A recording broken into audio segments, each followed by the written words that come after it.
अभी prime minister Modi major tour Moscow से होके आए हैं, हमने देखा है।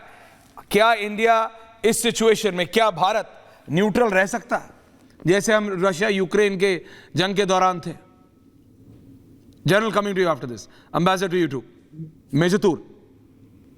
ओके ऐश्वर्या, बेसिकली मैं आपको ये एक चीज याद दिलाना चाहूंगा कि अमेरिका के पास B-52 बॉम्बर्स हैं। अमेरिका एक मौका ढूंढ रहा है कि ईरान कुछ ऐसा कदम उठाए और वो इजराइल की साइड लेके ईरान पे बॉम्बिंग करे। नंबर एक, तो पहली चीज तो ये साफ हमको पता है कि ये माइंडसेट है यूएसए का। नंबर दो, कुछ साल पहले यूएस ने सीरिया में जो S-400 की जो मिसाइल साइट्स पे अटैक किया था, जिसके अंदर की 8 से 9 रूसी ऑपरेटर्स मारे गए थे, इंक्लूडिंग सीरियन पर्सनल जो इन पे ट्रेन हो रहे थे। तो जाहिर सी बात है कि ईरान में जो भी मिसाइल सिस्टम्स आए हैं, all those are going to be operated by the present on roll Russian soldiers and officers, क्योंकि यहां पे कोई ग्राउंड अटैक का कुछ बेसिस नहीं बनाया जा रहा है। अभी ये पूरा एयर वॉर होगा, एयर डोमिनेशन के लिए होगा एंड नेवल ब्लॉकेड पे जोर दिया जाएगा। तो पहली चीज तो सबसे बड़ा थ्रेट ये है। ऊपर से मैं एक चीज और सब दर्शकों को बोलना चाहूंगा कि इजिप्ट और जॉर्डन के रोल को क्यों नहीं कोई सवाल कर रहा है, बिकॉज ये दोनों बहुत ही बड़े डिसाइडिंग कंट्रीज होंगी in the outcome of the war. In case Russia, Iran, China, Lebanon, Syria, Iraq और पैलेस्टाइन, इनका तो एक गुट बन चुका है। मुद्दा रहेगा कि ग्राउंड ऑफेंसिव में कौन पहले बढ़ेगा। सीरिया की तरफ से पहले पहल होगी या लेबनान से हिजबुल्लाह अंदर एंटर करने की कोशिश करेगा, साइमल्टेनियसली वहां से मिसाइल्स ईरान दागेगा, या फिर आगे की रणनीति क्या है इजिप्ट और जॉर्डन की, ये बहुत बड़ा डिसाइडर होगा in terms of war strategy. लड़ाई तो लगेगी नो डाउट। और जहां तक इंडिया का सवाल है इस लड़ाई को लेके, मैं तो यही कहूंगा कि हमें पूरी कोशिश करनी चाहिए टू स्टॉप दिस वॉर। यदि ये नहीं होता है तो हमें पहल करनी चाहिए कि ईरान को समझाने की कि वो आगे लड़ाई के लिए ना आगे तरफदारी करे, क्योंकि ये सिर्फ इंडिया को नहीं, ये पूरे एशिया को इंपैक्ट करेगा in terms of the oil prices, जिसकी वजह से हम अभी बहुत डिपेंडेंट है। Ambassador, point taken.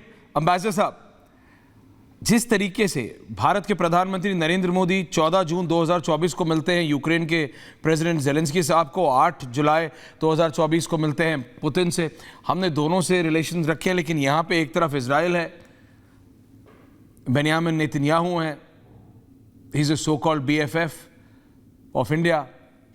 एटलीस्ट ऐसा परसेप्शन है कि वी एंड इंडिया और इजराइल बहुत क्लोज है। हालांकि जब प्रधानमंत्री मोदी उधर भी गए तो वहां पे भी, मतलब इंडिया डिप्लोमेटिकली, जनरल साहब, is close to both, but can we stay neutral in this? Because जिस तरीके से अमेरिका और अमेरिकन मीडिया रिपोर्ट्स कर रही है, ambassador, before I take your final answer on this and then I go to general साहब, that पहली बार बहुत सालों के बाद America is preparing the expansion of America's deployed nuclear forces and the buildup could start in 2026. These are all indications of something big coming. Ambassador.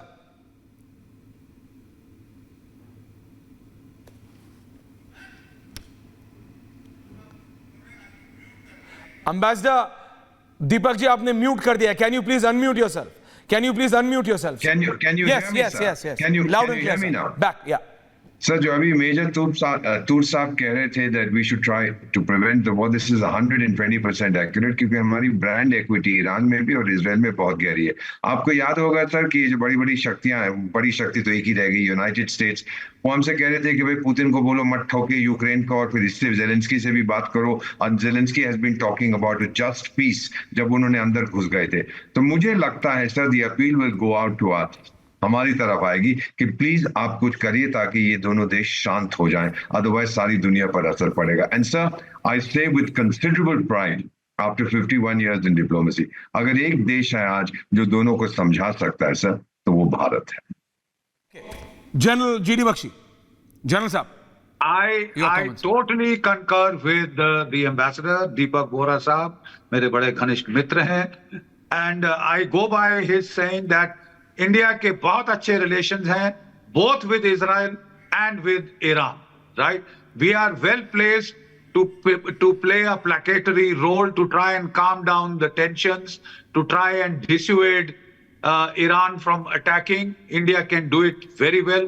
I'm sure we are already behind the scenes trying to do this because the harm is to the whole world. But देखिए अब ये हो जाता है सवाल east में of face. Iran का it is great loss of face और वो अपने डोमेस्टिक ऑडियंस के सामने कमजोर नहीं दिखना चाहते. इसलिए 13 अप्रैल को despite the dissuasion by the whole world Iran ने हमला कर ही दिया था, राइट? यूएसए ने उसको रोकने में बहुत मदद की और फिर इजराइल को रोका कि वो एस्केलेट ना करे. बहुत प्रेशर डाला साहब यूनाइटेड स्टेट्स ने इजराइल के ऊपर.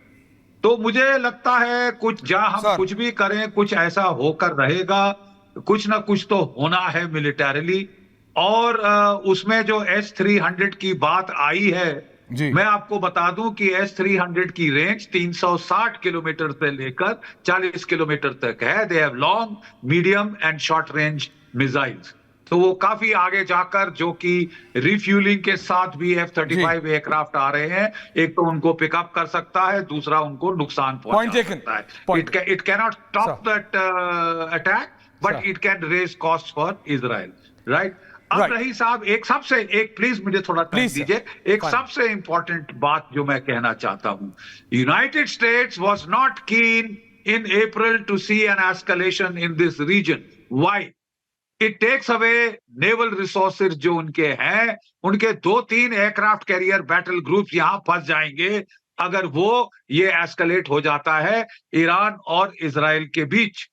इस वक्त अमेरिका चाहता है अपने सारे कैरियर बैटल ग्रुप्स को फ्री रखने के लिए for China, to deter China from doing anything to Taiwan और to the Philippines in South China C.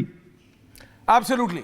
General Sanjay Mason, general मैं आना चाह रहा था, आपके पास समय कम है सर, माफी चाह रहा हूं, बट एक बात मेरे को लग रहा है मेजर तूर एंड जो कर्नल साहब आपने कहा, we should try if we can try and stop this. But जिस तरीके से पहली बार कल मैंने देखा डोनाल्ड ट्रंप को एलॉन मस्क से सुना, मतलब बात करते हुए वो कह रहे हैं कि ये सब बाइडेन की गलती है, ये सब बाइडेन की बेवकूफ़ी है. वो ये कह रहे हैं कि बाइडेन का IQ बहुत कम है, बाइडेन चाहते तो सब रोक सकते थे दर्शक. ये डोनाल्ड ट्रंप कह रहे हैं एलॉन मस्क को, बात कर रहे हैं अमेरिकी राष्ट्रपति, बात कर रहे हैं रशिया यूक्रेन वॉर, बात कर रहे हैं ईरान और इजराइल की लड़ाई और कितनी फॉरेन पॉलिसी को लेकर. तो बहुत बारीक नज़र हमने बनाई हुई है इन सारे डेवलपमेंट्स पे.